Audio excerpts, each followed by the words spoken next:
दोस्तों, इसराइल को एक के बाद एक कड़ी चोट देने वाले यमन के हूतीस के खिलाफ अब अरबी देश भी खड़े हो गए हैं। यानी कि ये अरबी देश इसराइल के खिलाफ खड़े नहीं हो सकते और फ़लस्तीनियों की ये मदद नहीं कर सकते, लेकिन जो लोग फ़लस्तीनियों की मदद कर रहे हैं, गज़ा के अंदर जो हमले हो रहे हैं उनको रोकने की कोशिश कर रहे हैं, तो ये अरबी देश उन लोगों को रोकने की काम कर रहे हैं।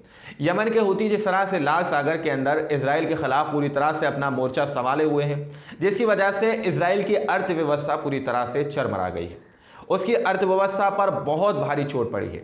लेकिन यमन के हूती साफ तौर पर कह रहे हैं, जब तक हम इन पर हमला करते रहेंगे, जब तक ये लोग हमला अपना गज़ा के अंदर नहीं रोक लेते, तब तक हम इन पर हमला करते रहेंगे।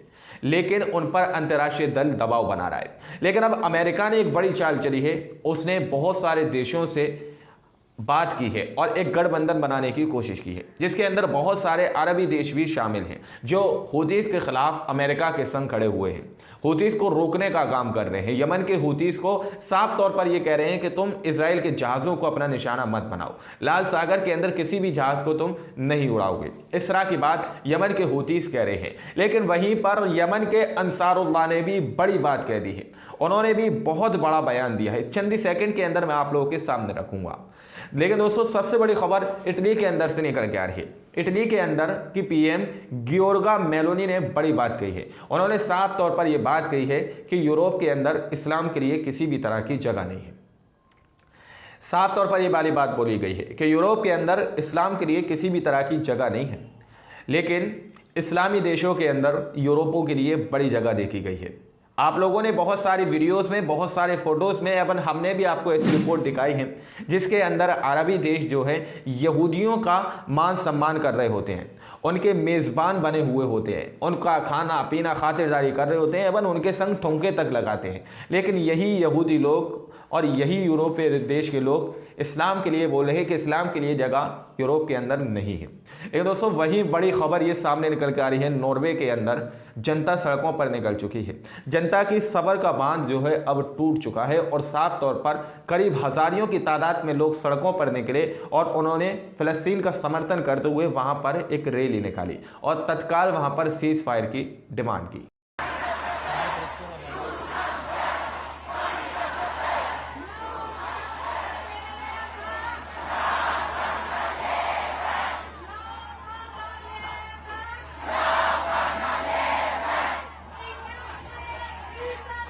तत्काल वहां पर सीज फायर की ये लोग डिमांड कर रहे हैं कि हाल के हाल जो है युद्ध विराम वहां पर होना चाहिए। लेकिन दोस्तों, इसी के बाद जो जगह जगह पर प्रोटेस्ट किए जा रहे हैं, इसराइल के विपक्षी नेता यायर लैपिड ने भी बड़ी बात कह दी है, जिसकी वजह से जो बाइडन को बहुत बड़ी टेंशन हो चुकी है। अमेरिका के राष्ट्रपति जो बाइडन को लेकर बड़ी बात यह कही गई है कि मौजूदा स्थिति में नेतन्याहू प्रधानमंत्री नहीं बने रह सकते हैं। हमारे पास एक ऐसा प्रधानमंत्री है जिसने लोगों का विश्वास, दुनिया का विश्वास, सुरक्षा प्रतिष्ठान का विश्वास खो दिया। युद्ध के दौरान भी चुनाव हो सकते हैं, जिसकी वजह से अमेरिका के जो राष्ट्रपति जो बाइडन हैं, जो लाल सागर के अंदर हूतीस के खिलाफ एक गठबंधन तैयार करने की कोशिश कर रहे हैं। तो बताया जा रहा है कि अमेरिका के अंदर युद्ध के दौरान भी चुनाव हो सकते हैं। वहीं पर दोस्तों, बड़ी खबर आप लोग यहाँ पर देखिए, अमेरिकी अधिकारियों ने यह दावा किया है कि हूतीस के खिलाफ गठबंधन operation prosperity guardian task force 153 के समान होगा और टास्क फोर्स 153 के जो सदस्य हैं, अब उनके आप लोग सुनिए, नाम सुन लीजिए आप लोग, यानी कि जो हूतीस के खिलाफ यहां पर खड़े होंगे, इस गठबंधन के अंदर शामिल होंगे हूतीस को रोकने के लिए, उन देशों के नाम सुनिए आप लोग। संयुक्त राज्य अमेरिका, अमेरिका तो पूरी तरह से इसराइल के समर्थन में है और हूतीस के खिलाफ है, गज़ा के खिलाफ है और फ़लस्तीन के खिलाफ है। तो ये साफ तौर पर फर्श पर इसी ने जो है गठबंधन यहाँ पर बनाने की बात कही है। मिस्र नाम सुनिए आप लोग, मिस्र, ये लोग हूतीस को रोकने के लिए अमेरिका के गठबंधन में शामिल हैं। आगे और नाम सुनिए, सऊदी अरब, जी हाँ, सऊदी अरब ने तो बड़ा कर्रा कारनामा किया। कल रिपोर्ट में मैंने आपको बताया था कि सऊदी अरब ने अंदर ही अंदर इसराइल के कई जहाज़ों को बाईपास कराया है, यमन के हूतीस से बचाकर इसराइल तक उसने कई जहाज़ों को पहुंचाया है। सऊदी अरब ने, जॉर्डन ने, इन लोगों ने अंदर ही अंदर जो है बड़ा उसका साथ दिया है। तो अब खुलकर ये गठबंधन में शामिल है और संयुक्त अरब अमीरात, Israel, France, Italy, Germany, United Kingdom, तुर्की, कौन सा? तुर्की, जी हाँ तुर्की। कौन सा तुर्की? वही तुर्की जो रजब तैयब एर्दोगान का है। ये भी यमन के हूतीस के खिलाफ होकर अमेरिका के गठबंधन के अंदर शामिल होंगे और यमन के हूतीस को रोकने का काम करेंगे। तुर्की, जॉर्डन, बहरीन, ओमान, कतर, ये सारे देश जो हैं इस गठबंधन में शामिल होंगे और हूतियों को रोकने का यहाँ पर काम करेंगे। यमन के हूती जो लाल सागर के अंदर इजराइल के हर जहाज को अपना निशाना बना रहे हैं, जिसकी वजह से बड़ी बड़ी कंपनियों ने यह बात कह दी है कि हम अपने जहाज को लाल सागर के अंदर नहीं भेजेंगे और इजराइल के सारे जहाज़ों का जो बीमा है पूरी तरह से रद्द कर दिया गया है और सभी कंपनियों ने यह बात कही है कि हम इजराइल के जहाज़ों का बीमा नहीं करेंगे, जिसकी वजह से इजराइल को एक बड़ी चोट मिल रही थी। लेकिन अब तुर्की के जैसे देश जो हैं, अरबी देश जो हैं, अब यमन के खिलाफ खड़े हो चुके हैं, यमन के खिलाफ खड़े हो चुके हैं। तो वहीं पर अंसारुल्लाह ने, यमन के अंसारुल्लाह ने भी बड़ी बात कह दी, पलटवार में उन्होंने बड़ी बात कह दी है। स्क्रीन पर आप लोग रिपोर्ट देख सकते हैं। हूतियों को रोकने और उन पर हमला करने के लिए अमेरिका ऑपरेशन प्रॉस्पेरिटी गार्जियन नामक गठबंधन की घोषणा करेगा। लेकिन उसके पलटवार में अंसारुल्लाह ने जो बात कही है, अंसारुल्लाह ने यह घोषणा करते हुए जवाब दिया है कि वह 2 मिलियन सैनिकों के साथ इतिहास की सबसे सम्मानजनक लड़ाई और क्षेत्र में पश्चिमी जहाज़ों और उनके ठिकानों को नष्ट करने के लिए तैयार है। अंसारुल्लाह ने साफ तौर पर कह दिया कि 2 मिलियन सैनिकों के साथ वो इतिहास की इस सबसे सम्मानजनक लड़ाई को और क्षेत्र पश्चिमी जहाज़ों और उनके ठिकानों को नष्ट करने के लिए तैयार है। यमन ने भी बड़ी चेतावनी दे दी है।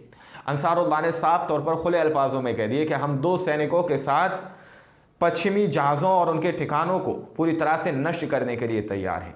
आप लोग समझ सकते हैं कि ये जंग का जो दायरा है अब बढ़ सकता है। यमन की तरफ से ही अंसारुल्लाह के प्रवक्ता मोहम्मद अब्दुल सलाम की तरफ से बड़ा बयान आया है। उन्होंने साफ तौर पर कह दिया है कि हम गाज़ा के अंदर जो घेराबंदी हो रही है उसको हटाने के लिए और जो उस पर बमबारी हो रही है उसको रोकने के लिए हम प्रभावशाली देशों से संवाद कर रहे हैं, उनसे बातचीत करने की कोशिश कर रहे हैं, लेकिन ये लोग बात करने के लिए तैयार नहीं है।